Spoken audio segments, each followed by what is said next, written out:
को लगुला कि forever office fraud अच्छी स्कैम अच्छी ओके। तो मुझे कहि लोक को जो कंपनी 165 देश में चलुची और 48 वर्ष कंप्लीट हो गला 13 मई को 48 वर्ष कंप्लीट हो गला 49 वर्ष रनिंग हो गला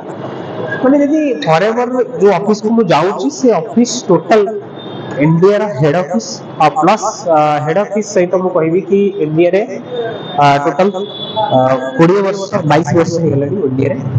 यदि इंडिया रे 22 वर्ष हो गलानी और इंडिया रे 22 वर्ष से ऑफिस हो गलानी हेड ऑफिस सेटा और से जो जगह ऑफिस हेचे सेटा ना निजर प्रॉपर्टी सेठी लोन नहीं किसी रे एमिति गोटे कंपनी तो पूरा बिल्कुल लोन नहीं एते बढ़िया कंपनी और ये ला गवर्नमेंट अप्रूव प्लेटफॉर्म तो मत लगुच लोक मान बहुत सारे डाउट रोचे कि ये कंपनी चलो कि न चलो ये फ्रॉड हम कि न हम माने मुझे जॉइन तो करदेवी जदि ये कंपनी पलैला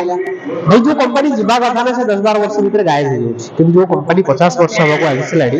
तो कंपनी फ्रॉड कमी गोटे मनीष तो 50 वर्ष बंची ही करने बुझिपाला तो आम मुझे जाऊँ फॉरएवर ऑफिस को जाऊँ तो मुझे गोटे काम करी स्टेप बाय स्टेप देखे चली तो आप प्रॉपर देखो ओके मुझे मेट्रो मेट्रो जी मेट्रो बर्तमान metro station metro station metro जी मेट्रो जाइए से मेट्रो ओल्लैकी से ऑटो जी ओके तो मुझे आपको देखेबी कि से कंपनी केत वर्ष चल आ इंडिया केत वर्ष हो टोटल 165 प्लस कंट्री चलवा सत्वे भी ये कंपनी आज एत जेन्युइन एत बढ़िया चलुची आ ये कंपनी रे मु आज की 1.5 वर्ष हो गलानी मु काम करूची तो कंपनी जेन्युइन नथिले कई काम करथा ओके तो चलो तो देखेबा और सब कुछ दिन प्रॉपर्ली जाइबा।